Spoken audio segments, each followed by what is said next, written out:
नमस्कार सभी को। आज जैसा कि आप सभी जानते हैं कि आज 5 सितंबर 2023 है। आज जो है आज का दिन बहुत ही बढ़िया है और शुभ दिवस है। आज जो है डॉक्टर सर्वपल्ली राधाकृष्णन जी की जयंती जो है मनाई जाती है। आज के दिन जो है उनका जन्म दिवस हुआ था और उन्होंने जब उस समय देखा कि शिक्षकों की जो बहुत ही दयनीय जो स्थिति थी, इसीलिए उन्होंने अपने जन्म दिवस को उन्होंने शिक्षकों के नाम से समर्पित कर दिया। इसीलिए उन्हीं के जन्म दिवस के अवसर पर जो है शिक्षक दिवस के रूप में मनाया जाता है।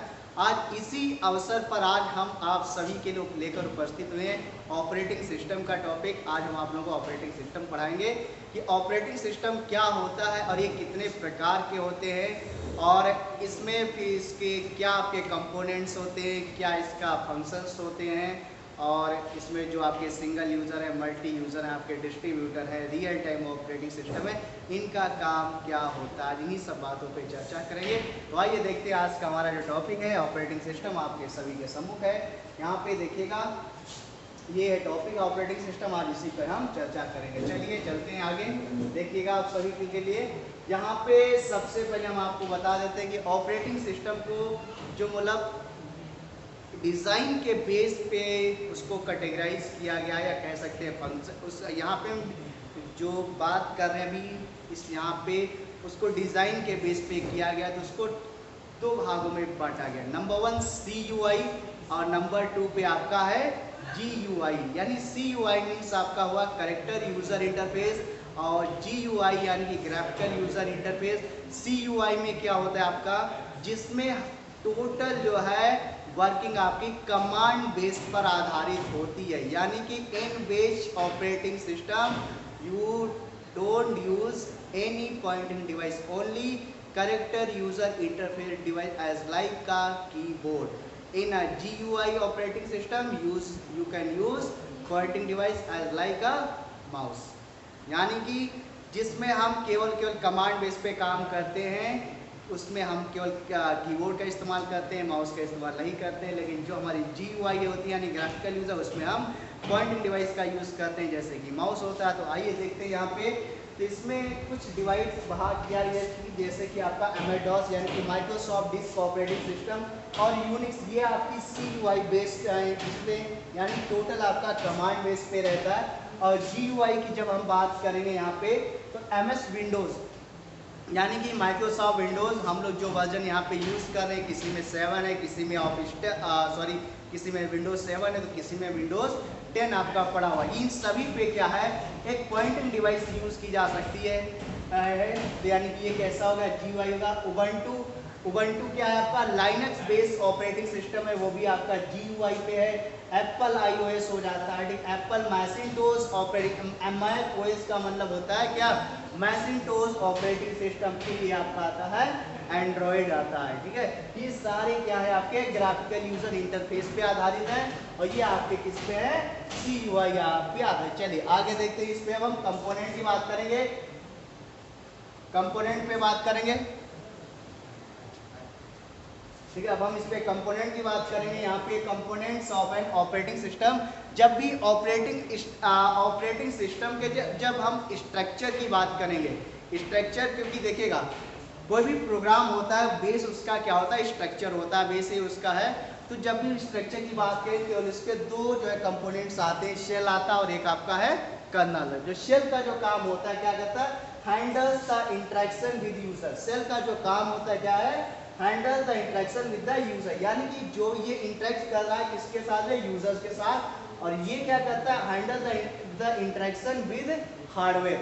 यानी जो मतलब कर्नल है वो क्या कर रहा है, वो हार्डवेयर का जितना भी पार्ट्स है उसको मैनेज करता है। और ये जो है जो शेल पार्ट है वो यानी यूजर द्वारा कोई भी इंस्ट्रक्शन दिया जाता है उसको मैनेज करने का कार्य कौन करता है, शेल करता है। आइए अब देखते हैं फंक्शन पे बात करेंगे। यहाँ पे ऑपरेटिंग सिस्टम में आखिर कुछ फंक्शंस होते हैं, उनमें देखते हैं कौन से, जैसे कि प्रोसेसर मैनेजमेंट। यानी ऑपरेटिंग सिस्टम ही हमने जब आपको सॉफ्टवेयर वाला जब पार्ट हमने पढ़ाया था जिसमें दो प्रकार के सॉफ्टवेयर बताए थे आपको, एक सिस्टम सॉफ्टवेयर, सेकंड आपको एप्लीकेशन सॉफ्टवेयर।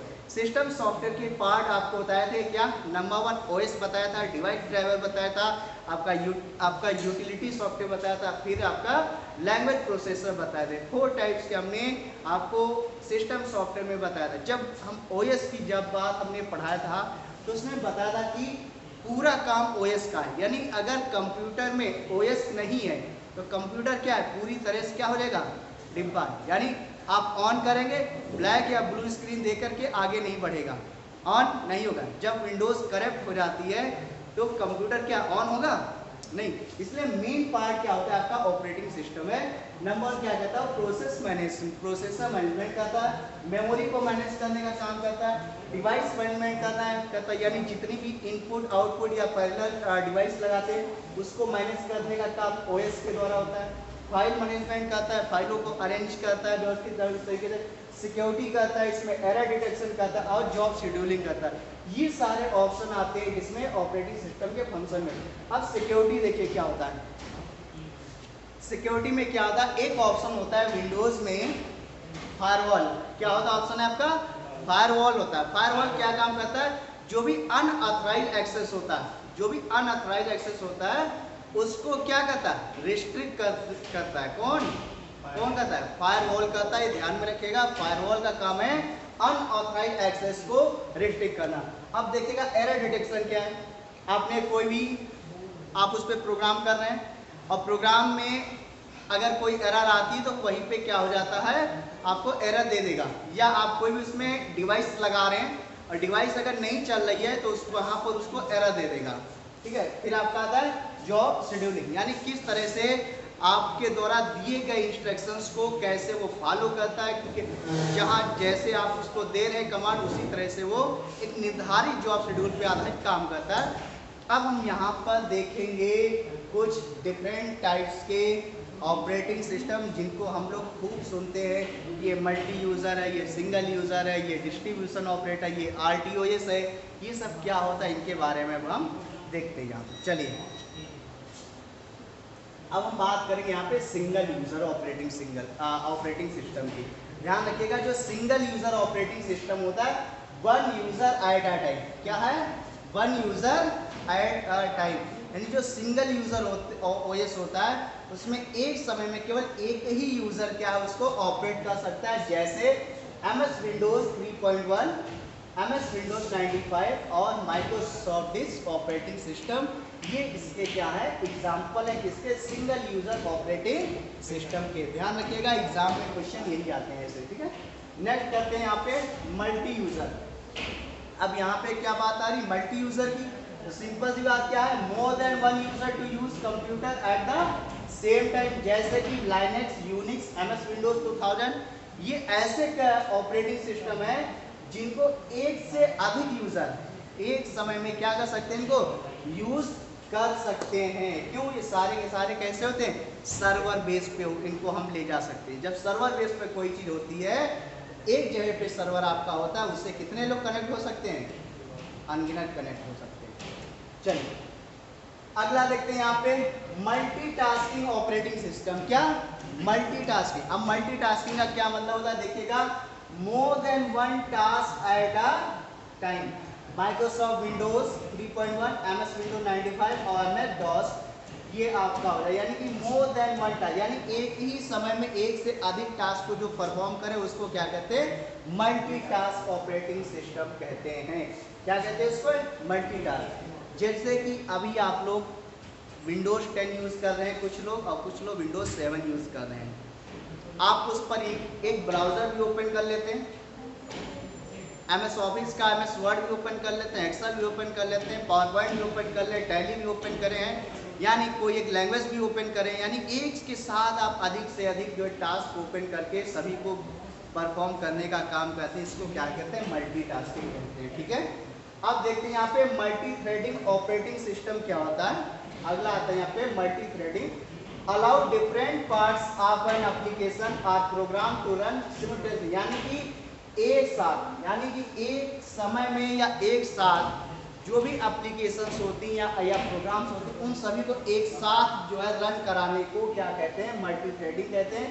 जैसे कि विंडोज एक्सपी, यूनिक्स और लाइनक्स, ये एग्जाम्पल हैं किसके, मल्टी थ्रेडिंग ऑपरेटिंग सिस्टम के एग्जाम्पल हैं।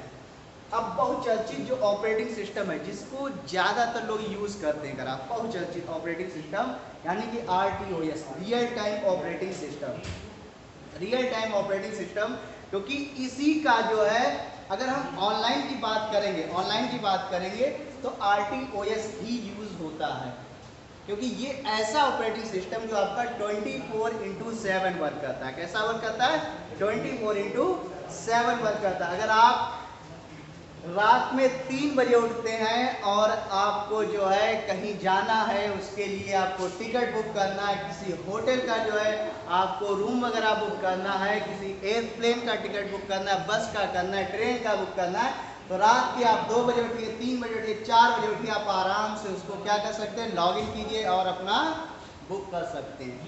इसीलिए क्या बोला गया इसको, RT यानी कि real time operating system, to handle real life scenarios and problems, जैसे कि ऑनलाइन रिजर्वेशन सिस्टम। इस पे सारा काम किसका होता है, ऑनलाइन रिजर्वेशन सिस्टम का। उस जो भी काम है बाहर का ऑनलाइन बुकिंग का सारा RTOS बेस पे आपका काम करता है। ये चीज आप लोग ध्यान रखिएगा, ठीक है।